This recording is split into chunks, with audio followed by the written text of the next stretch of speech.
Hello, എല്ലാവർക്കും നമസ്കാരം. ഒരു ചോക്ലേറ്റ് ചിപ്സ് കുക്കീസിൻ്റെ റെസിപ്പിയാണിത്. നല്ല പെർഫെക്റ്റ് ആയിട്ടുള്ള ഒരു കുക്കീസ് നമുക്ക് വീട്ടിൽ തന്നെ തയ്യാറാക്കി എടുക്കാൻ പറ്റും. അപ്പോൾ അതിൻ്റെ ഇൻഗ്രീഡിയൻസ് നോക്കാം. ഒരു 100 ഗ്രാം ബട്ടർ ഒന്ന് ആദ്യം മെൽറ്റ് ചെയ്ത് എടുക്കണം. അതിന് ബ്രൗൺ ബട്ടർ ഉണ്ടാക്കാൻ വേണ്ടിയിട്ടാണിത്. അതൊന്ന് കുക്ക് ചെയ്ത് സ്ലോ ടു മീഡിയം ഫ്ലെയിമിലേ വെക്കാവൂ. നന്നായിട്ടൊന്ന് പതിഞ്ഞ് വരുമ്പോൾ ഫ്ലെയിം നന്നായിട്ട് തന്നെ കുറച്ച് കൊടുക്കുക. അപ്പോൾ കുറച്ച് കഴിയുമ്പോൾ ഒന്ന് കളർ ഇങ്ങനെ ബ്രൗൺ ആയിട്ട് വരും. ആ ഒരു ചെറുതായിട്ടൊരു ബ്രൗൺ വരുമ്പോൾ തന്നെ തീ ഓഫ് ചെയ്യാം. പിന്നെ ആ പാത്രത്തിൻ്റെ ചൂടിൽ കുറച്ചും കൂടി ഒന്ന് കളർ ചേഞ്ച് ആയി വരും.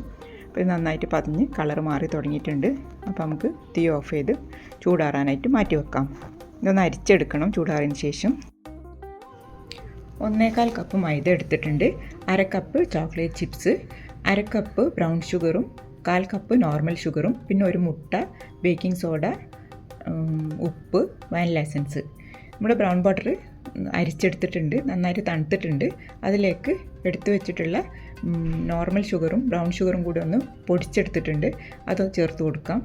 നന്നായിട്ടൊന്ന് മിക്സ് ചെയ്യാം. ഇത് നന്നായിട്ട് പഞ്ചസാര അലിഞ്ഞു കിട്ടണം, അതുവരെ ഒന്ന് മിക്സ് ചെയ്യുക. എഗ് ബീറ്റർ വെച്ചിട്ട് മിക്സ് ചെയ്യുകയാണെങ്കിൽ അങ്ങനെയും ചെയ്യാം. പക്ഷേ ഒരുപാട് ഫ്ലഫി ആവേണ്ട ആവശ്യമില്ല. നമ്മളെടുത്ത് വെച്ചിട്ടുള്ള മുട്ട കൂടെ ചേർത്ത് വീണ്ടും മിക്സ് ചെയ്യാം. ഒരുപാട് പതഞ്ഞു പോകരുത്. എഗ് ബീറ്റർ വെച്ച് ചെയ്യുകയാണെങ്കിലും ജസ്റ്റ് മിക്സായി പഞ്ചസാര ഒന്ന് അലിയ മാത്രം ചെയ്താൽ മതി.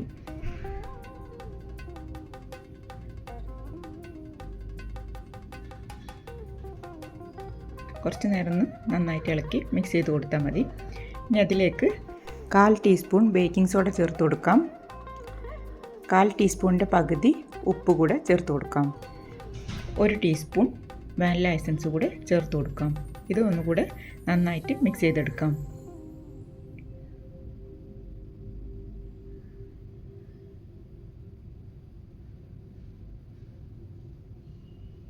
മിക്സ് ചെയ്തതിന് ശേഷം നമുക്ക് മൈദ ചേർത്ത് കൊടുക്കാം. 1/4 കപ്പ് മൈദയാണ് ഞാൻ എടുത്തു വെച്ചിട്ടുള്ളത്. കൺസിസ്റ്റൻസി നോക്കിയിട്ട് ചിലപ്പോൾ കുറച്ചും കൂടെ ചേർത്ത് കൊടുക്കേണ്ടി വരും. ആദ്യം 1/4 കപ്പ് ഒരുമിച്ച് ചേർത്ത് കൊടുക്കുക. അത് നന്നായിട്ടൊന്ന് മിക്സ് ചെയ്ത് കുഴച്ചെടുക്കണം. നമുക്കൊരു സ്കൂപ്പിംഗ് കൺസിസ്റ്റൻസിയിലാണ് ഇതിൻ്റെ മാവ് വരേണ്ടത്. ജസ്റ്റ് ഒന്ന് മിക്സ് ചെയ്തതിന് ശേഷം കൈ വെച്ച് നന്നായിട്ട് കുഴച്ചെടുക്കാം.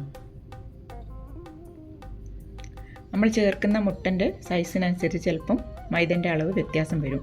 അതുകൊണ്ട് ഒരുമിച്ച് ചേർക്കുമ്പോൾ 1/4 ചേർത്ത് കൊടുത്തിട്ട് വേണമെങ്കിൽ പിന്നെ ചേർത്ത് കൊടുത്താൽ മാത്രം മതി.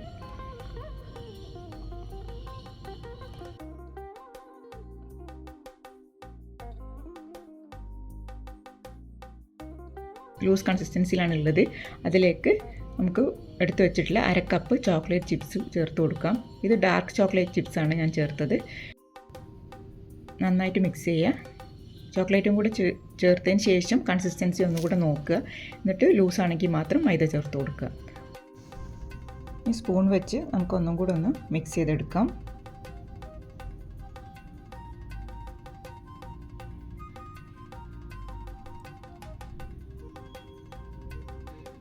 ഇപ്പം കുറച്ച് ലൂസാണ്. അപ്പോൾ നമുക്ക് ഒരു 2 ടേബിൾ സ്പൂൺ മൈദ കൂടെ ഞാൻ എടുത്ത് വെച്ചിട്ടുണ്ട്. അതും കൂടെ ഒന്ന് ചേർത്ത് കൊടുക്കാം.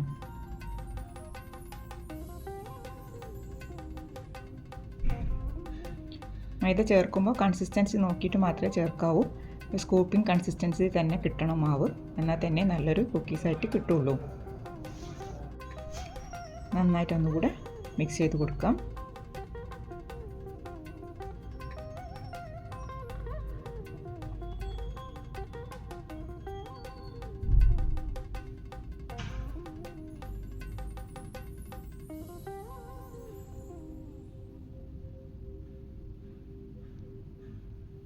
ഇപ്പോൾ നമ്മുടെ മാവിടെ റെഡി ആയിട്ടുണ്ട്. ഈ ഒരു കൺസിസ്റ്റൻസിയിലാണ് നമുക്ക് കിട്ടേണ്ടത്. ഈ ഒരു അളവിൽ നമുക്കൊരു 15 കുക്കീസ് വരെ ഉണ്ടാക്കിയെടുക്കാൻ പറ്റും.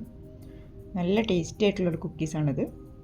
ദുബായിൽ നിന്നൊക്കെ കൊണ്ടുവരുന്ന ചിപ്സ് ഓഹായ് എന്ന് പറഞ്ഞിട്ടൊരു ചോക്ലേറ്റ് ചിപ്സ് കുക്കീസ് ഉണ്ട്. അതിൻ്റെ അതേ ടേസ്റ്റാണ് ഇതിന്. ട്രേ ഇവിടെ റെഡിയാക്കി വെച്ചിട്ടുണ്ട്.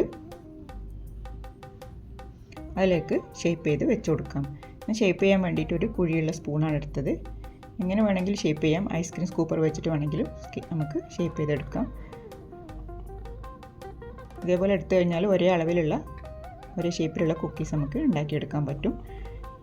ജസ്റ്റ് ഒന്ന് കൈ കൊണ്ട് ഷേപ്പ് ചെയ്തതിന് ശേഷം നമുക്ക് ട്രേയിലേക്ക് വെച്ച് കൊടുക്കാം. ട്രേയിൽ വെക്കുമ്പോൾ ഓരോ കുക്കീസും തമ്മിൽ കുറച്ചൊരു അകലത്തിൽ വെക്കണം. ഇത് ബേക്കായി വരുമ്പം കുറച്ച് നന്നായിട്ട് തന്നെ സൈസ് വലുതാവും. അതുകൊണ്ട് കുറച്ച് വിട്ട് വെക്കാൻ ശ്രദ്ധിക്കുക. നന്നായിട്ട് ഷേപ്പ് ചെയ്തതിന് ശേഷം ഒരു അരമണിക്കൂർ നമുക്ക് ഫ്രിഡ്ജിലേക്ക് മാറ്റി വെക്കണം. നമ്മുടെ കുക്കീസ് ഇവിടെ റെഡി ആയിട്ടുണ്ട്. ഇത് ഫ്രിഡ്ജിലേക്ക് മാറ്റി വെക്കാം. അരമണിക്കൂറിന് ശേഷം നമുക്ക് ഓവനിൽ ഒരു 10 മിനിറ്റ് പ്രീ ഹീറ്റ് ചെയ്തതിന് ശേഷം 170 ഡിഗ്രിയിൽ 10 മിനിറ്റ് പ്രീ ഹീറ്റ് ചെയ്യുക. അതിന് ശേഷം 18 to 20 മിനിറ്റ്സ് കൊടുക്കാം. എൻ്റെ കുക്കീസ് 20 മിനിറ്റ്സ് ആയപ്പോഴാണ് റെഡിയായി കിട്ടിയത്. 18 മിനിറ്റ് കഴിയുമ്പോൾ തന്നെ ഒന്ന് ചെക്ക് ചെയ്ത് നോക്കണം. നല്ല പെർഫെക്റ്റ് ആയിട്ട് തന്നെ വന്നിട്ടുണ്ട്. നല്ല ക്രിസ്പിയാണ്. ഉള്ളിൽ കുറച്ച് ചൂയായിട്ടുള്ള കുക്കീസാണ്. അപ്പോൾ എല്ലാവരും ഈ ഒരു കുക്കീസ് ട്രൈ ചെയ്ത് നോക്കുക. നമുക്ക് പുറത്തുനിന്നൊക്കെ വാങ്ങുന്ന അതേ ടേസ്റ്റിൽ തന്നെയുള്ള കുക്കീസ് ഉണ്ടാക്കിയെടുക്കാൻ പറ്റും. ഈ ഒരു കുക്കീസ് ഞാൻ ബാക്കി വന്നത് ഞാൻ ഓവനിൽ വെച്ച് ഓഫ് ചെയ്തതിന് ശേഷം കുറച്ച് കഴിഞ്ഞിട്ടാണ് എടുത്തത്. അതുകൊണ്ടാണ് കുറച്ച് കളർ ഡാർക്കായത്. പാലിലൊക്കെ മുക്കി കഴിക്കാനൊക്കെ നല്ല ടേസ്റ്റാണ്. അപ്പോൾ എല്ലാവരും ട്രൈ ചെയ്ത് നോക്കുക. ഇഷ്ടപ്പെട്ടാൽ സപ്പോർട്ട് ചെയ്യുക. Thanks for watching.